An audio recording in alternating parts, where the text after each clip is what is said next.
Abigail Hart opened her door on a cold March evening to find a stranger standing on her porch with his hat in his hands. And before she could ask his business, he told her the one thing she had least expected to hear from anyone, ever, in the whole of her life. "I'm the man who was driving the freight wagon on the Millbrook Road last July," he said. "The one whose team spooked and ran your husband's horse off the grade. I've come to tell you the truth of it, ma'am, whatever it costs me, because I have not slept a full night since it happened, and I don't intend to keep hiding from what I did any longer than it takes you to hear it." Abigail stood in the doorway with the lamplight behind her, and the cold air moving past him into the house, and for a long moment she could not make any part of herself move or speak, because the man standing in front of her was describing, in plain, unflinching sentences, the exact hour that had ended her husband Thomas's life and rearranged the whole of her own, and she had spent 8 months believing that hour would remain forever unexplained. A runaway freight team nobody had ever identified. A tragedy with no face attached to it that she could direct her grief toward. Now, it had a face. It was young, weathered by more road miles than its years should have allowed, and it was standing on her porch waiting, apparently, for her to decide what happened next.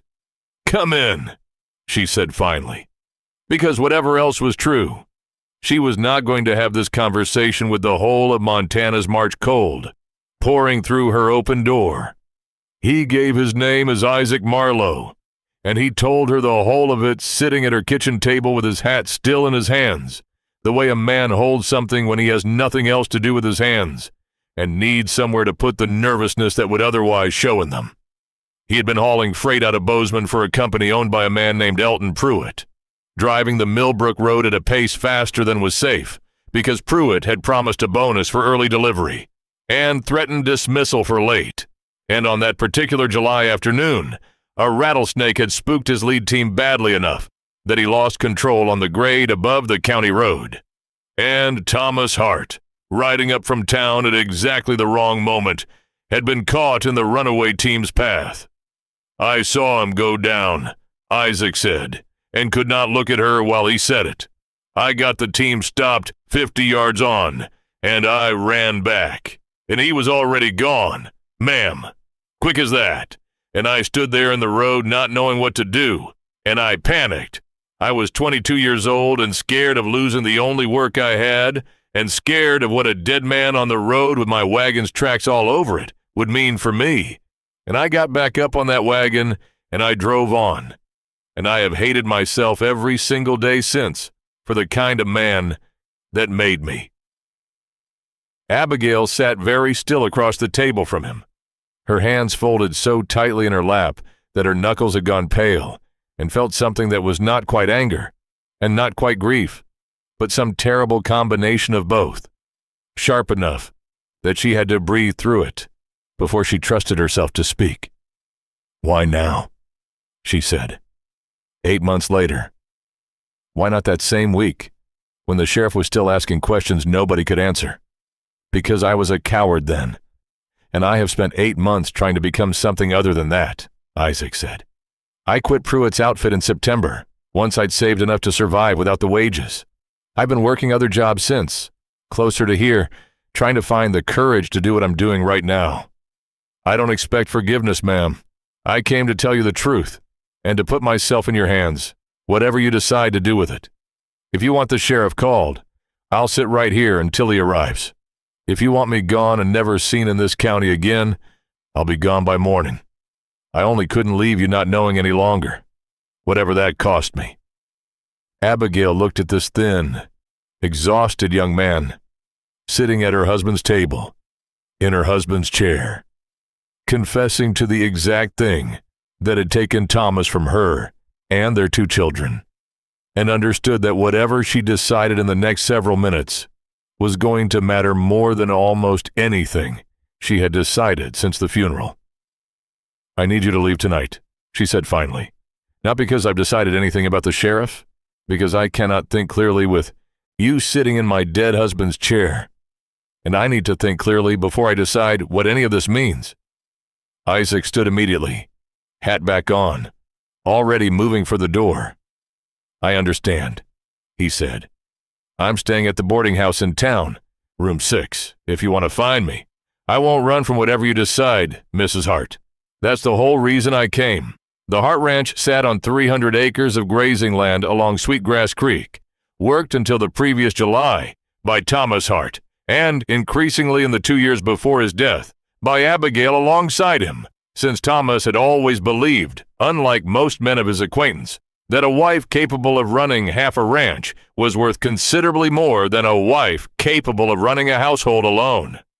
Since his death, Abigail had kept the operation going through a combination of hired help she could barely afford and her own relentless daily labor, raising their 2 children, Wyatt, 9, and Louisa, 6, largely on the strength of her own exhaustion and a stubbornness that the whole valley had come, over 8 hard months, to regard with a mixture of admiration and quiet worry.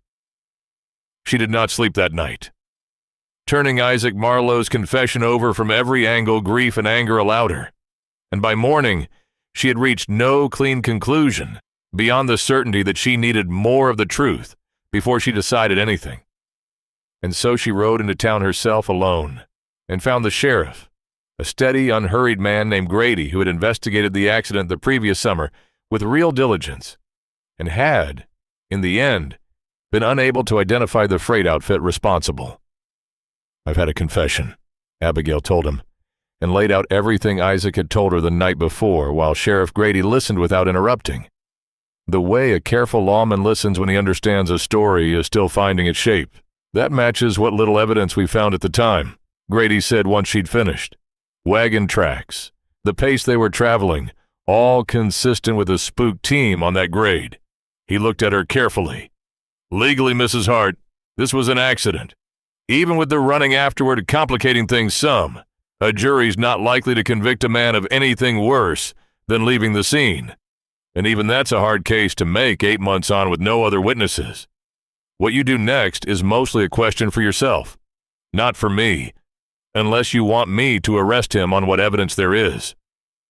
"Do you think I should?" Abigail asked. "I think you're the only person alive who gets to answer that question," Grady said.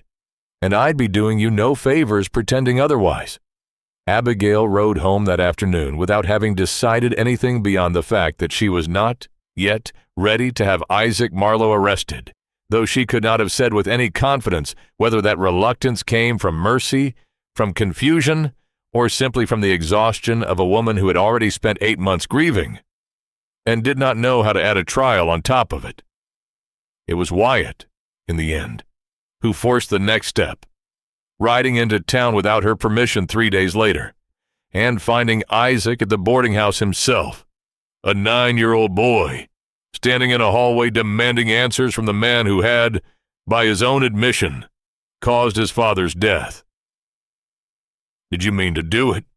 Wyatt asked, with the blunt directness only a child manages.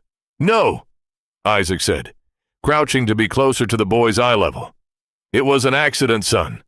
A terrible one. And I ran from it after, which was wrong and cowardly, and I've come back to answer for both those things. But I did not mean for your father to die. I would take it back if there were any way on this earth to take it back. Every single day for the rest of my life, if that's what it took." Wyatt studied him with the particular unblinking scrutiny of a child deciding whether an adult was telling the truth, a skill children develop earlier and more reliably than most adults credit them for. "My mother hasn't slept right since you came to the house," Wyatt said. "I know," Isaac said. "I'm sorry for that, too." Wyatt rode home and told his mother everything, and Abigail, furious at her son's recklessness and frightened by how easily he had walked into a stranger's company, rode into town herself that same evening to confront Isaac Marlow with an anger that had, until that moment, been mostly theoretical. "You do not get to have conversations with my son," she said, finding him in the boarding house parlor. "Whatever you owe me. You don't owe him anything, and I will not have a 9-year-old boy working out his grief by interrogating the man responsible for his father's death." "You're right," Isaac said, standing immediately, contrite in a way that took some of the wind from her anger. "I'm sorry." He came to me. "Ma'am, I didn't seek him out, but I should have sent him straight home, and I didn't think quickly enough to manage it properly. It won't happen again." Abigail stood in the parlor doorway, breathing hard, and found, to her own surprise, that the anger she had ridden into town with had nowhere left to land once Isaac simply agreed with her, rather than defending himself, and something in that plain, unresisting acceptance of blame, offered without excuse or self-pity, unsettled her more than an argument would have. "Why do you just accept it?" she asked. "Every accusation I make, you don't defend yourself at all." "Because I don't believe I've got the right to," Isaac said. "I took something from you and your children that I can never give back, Mrs. Hart. The least I owe you is not arguing about how much of the blame is mine to carry." Spring turned toward summer, and Isaac Marlow, rather than leaving the county as Abigail had half expected, took work at the livery in town and stayed, quiet and unassuming, sending word through Sheriff Grady on 2 occasions that he remained available for whatever consequence Abigail chose to pursue, and slowly, without either of them quite planning it, the strange, terrible connection between them began to take on a different shape than either grief or accusation. Isaac began appearing at the Hart Ranch on Sundays, not invited exactly, but not turned away either, mending fence and fixing the hay wagon's broken axle, and doing, without being asked, the 100 small physical tasks that a ranch accumulates when it has been run for 8 months by a grieving widow with too little help. "I'm not doing this to buy anything from you," Isaac told her one Sunday in June, when Abigail finally asked him directly why he kept coming. "I know there isn't a fence I can mend. That settles what I owe you. I'm doing it because it's the only language I've got for what I feel, which is sorrier than words manage to say. And because watching you struggle with a wagon axle when I know how to fix one feels like a worse kind of cowardice than the running I already did once. You could have simply left the county," she said. "Nobody would have blamed you. I might never have known who you were at all."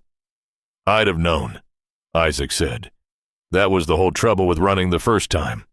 It doesn't actually get you anywhere, except further from the person you're trying to become." Word of Isaac's continued presence at the Hart Ranch reached town before summer was out, the way most things reach town in a county that small, and it arrived at Abigail's door in the person of her closest friend, Martha Kellerman, who ran the dry goods store and had known Abigail since both of them were girls. "People are saying things, Abigail," Martha said, sitting across the kitchen table with the particular careful tone of a woman delivering news she suspected would not be welcome. "That you've taken up with the very man who killed Thomas. I've defended you twice this week already, and I'll go on defending you. But I'd rather hear the truth from you than keep guessing at it myself." "He didn't kill Thomas, Martha," Abigail said. "It was an accident, a terrible one, and he ran from it after, which was wrong. But it was not murder, whatever the gossip in town wants to make of it." "That may be true," Martha said, "but you understand how it looks. A widow letting the man responsible for her husband's death mend her fences every Sunday." "I understand exactly how it looks," Abigail said. "I have understood it every single Sunday since March, and I still don't have a tidier answer for you than the true one, which is that I don't yet know what this is myself, only that turning him away has started to feel like a harder thing to do than letting him stay." Martha studied her for a long moment, the scrutiny of an old friend rather than the town's, and something in her face softened. "Then I'll keep defending you," she said, "whatever it turns out to be. You've earned that much from me, if nothing else, these 8 hard months." It was Louisa, 6 years old, and considerably less guarded than her older brother had been, who settled something in Abigail that the gossip and the grief both had failed to settle on their own. The girl had taken to following Isaac around the barnyard on his Sunday visits, with an open, uncomplicated affection that owed nothing to guilt or forgiveness, or any of the tangled adult reckoning her mother and brother were still working through. Simply the plain delight of a small child who had found a grown man willing to lift her onto a gentle mare and answer her endless questions about horses without once losing patience. "She doesn't understand what he did," Abigail said to Martha one afternoon, watching Louisa laugh at something Isaac had said across the yard. "Maybe she understands something you don't yet," Martha said. "Children see plainly, sometimes past whatever complicated math the rest of us insist on doing. She just sees a man who's kind to her. It isn't a foolish way to see him, Abigail. It might be the truest one in the yard." By August, Abigail found herself, to her own considerable unease, no longer certain whether the feeling she carried toward Isaac Marlow was purely the complicated, unresolved grief of a widow confronting the man responsible for her husband's death, or something that had, somewhere in the slow accumulation of Sunday mornings and mended fences, begun to shift into something else entirely. And she hated some nights how much that confusion felt like a betrayal of Thomas, and other nights how much it felt like the first honest relief she had allowed herself since the funeral. The trouble arrived in September, in the person of Elton Pruitt himself, the freight company owner whose reckless delivery schedule had put Isaac on that road at that dangerous pace in the first place, riding out to the Hart Ranch with 2 of his own hired men, and a proposition that had nothing to do with grief and everything to do with protecting his business from liability. "I hear you've had some conversation with my former driver," Pruitt said, not bothering to dismount, looking down at Abigail with the particular unhurried confidence of a man accustomed to having his concerns addressed promptly. "I'd advise against pursuing anything through the courts, Mrs. Hart. A civil claim against my company for that accident would be a costly, drawn-out affair, and I've got lawyers in Bozeman who'd make certain it stayed that way for years, at expense you plainly can't afford, given the state of this ranch since your husband passed." "I haven't pursued anything through the courts," Abigail said. "Good," Pruitt said.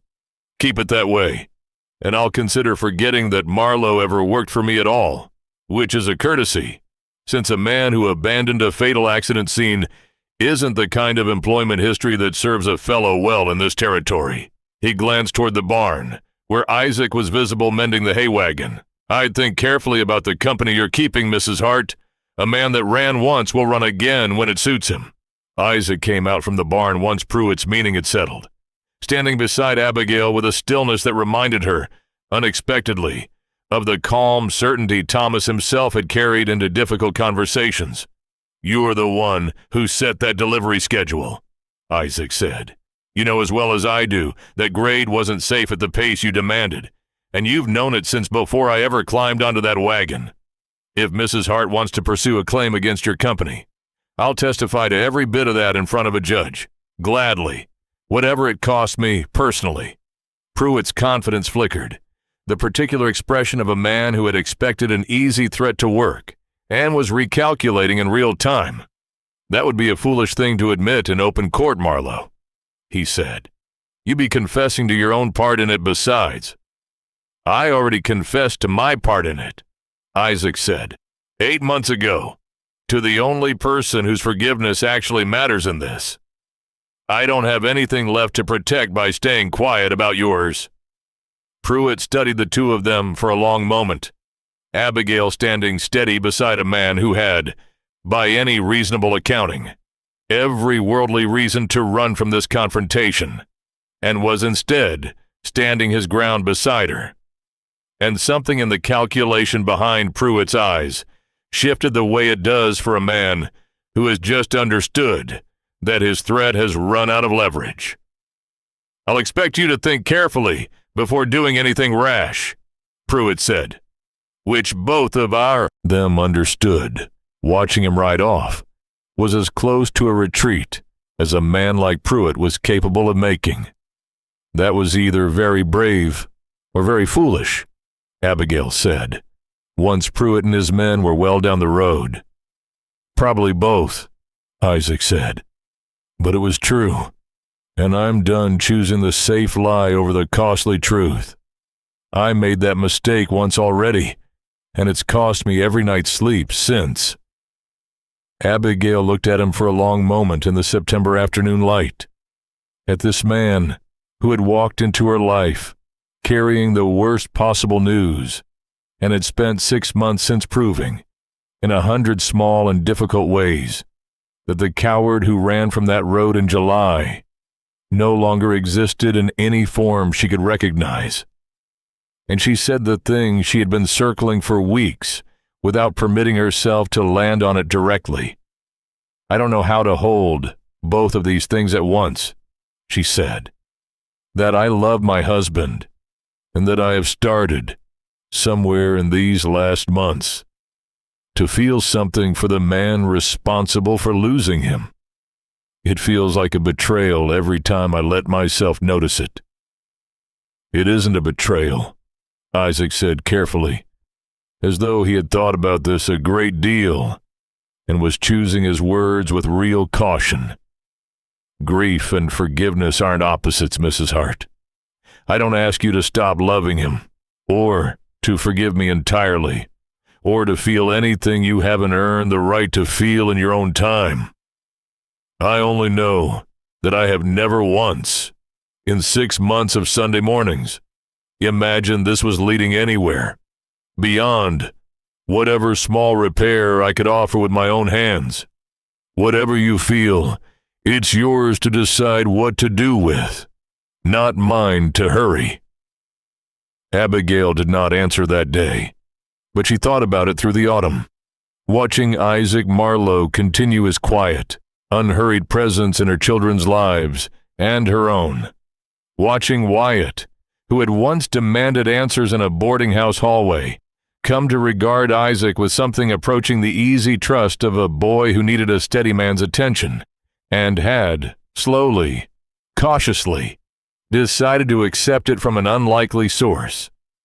And by the time the first snow came in November, she understood that whatever complicated, unresolved grief had first brought Isaac Marlow to her door, what remained now was something she no longer wanted to keep denying, simply because its origin had been terrible. "I forgive you," she told him, on a cold evening in December, the two of them standing at the fence line, where Thomas used to check the herd each morning. Not because the accident stopped mattering, or because Thomas matters any less to me now than he did the day I buried him. I forgive you, because I have watched you spend 6 months proving that the man who ran from that road no longer exists. And because holding on to that anger has cost me more peace than it's ever cost you. And I am tired, Isaac, of carrying grief as though letting any of it go would dishonor him. It wouldn't. He'd have wanted his children raised by somebody steady, not by a widow too proud to notice steadiness when it showed up mending her fences every Sunday for half a year. Isaac was quiet for a long moment, and when he spoke, his voice had gone rough in a way Abigail had not heard from him before, not even in the worst of that first terrible confession. I don't know that I deserve to hear that, he said. Probably not, Abigail said. Most of the good things worth having in this life, we don't entirely deserve. That's not a reason to refuse them when they're offered honestly. They were married the following autumn, quietly, in the small church in town, with Wyatt standing beside Isaac in a manner the boy had insisted upon himself, and Sheriff Grady, who had watched the whole slow, unlikely reconciliation unfold over 18 months, with the patient attention of a man who had seen very little in this territory surprise him, and had been genuinely surprised by this, remarked afterward that he had never expected to officiate, in an unofficial capacity, over a wedding that had begun with a confession he'd half expected to end in an arrest. The Hart Ranch prospered in the years that followed, worked now by two people who had built something honest out of the worst circumstance either of them could have imagined. Wyatt growing into a steady, capable young rancher under Isaac's patient instruction. Louisa growing up with no memory of her father beyond photographs and stories, but with a stepfather's quiet devotion. Fill in the space grief had once occupied, and Elton Pruitt's freight company, its reputation for reckless delivery schedules, finally caught up with it after 2 more accidents the following year, closing its Bozeman operation entirely, a consequence Isaac never claimed credit for, but never entirely regretted either. On an evening in the autumn of their 3rd year together, Abigail found Isaac at the fence line, where Thomas used to check the herd, watching the cattle move slow across the darkening pasture, the way he still did most evenings, as though the ordinary sight of it never entirely stopped, feeling like something he had no right to have been given. "I still think about that March evening sometimes," she said, coming to stand beside him. "Opening the door and hearing you say those words.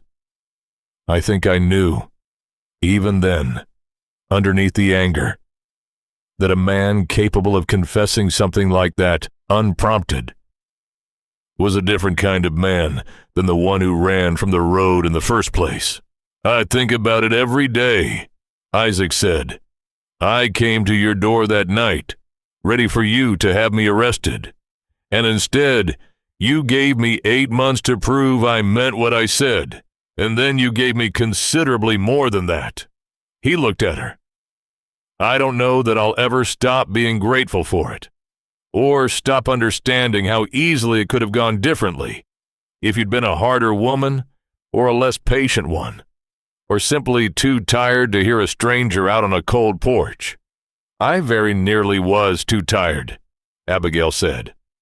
"I let you in that night, mostly because it was too cold to argue on the doorstep. Everything after that was a decision I made slowly, on purpose, the way the truest decisions usually get made." The 2 of them stood at the fence in the last of the light, the mountains holding their color the way they always did at that hour. And Abigail thought, not for the first time, that grief and forgiveness had turned out to be far less opposed to each other than she had once believed. 2 currents in the same river, both of them carrying her, in their own slow, separate ways, toward the same unlikely, hard-won peace.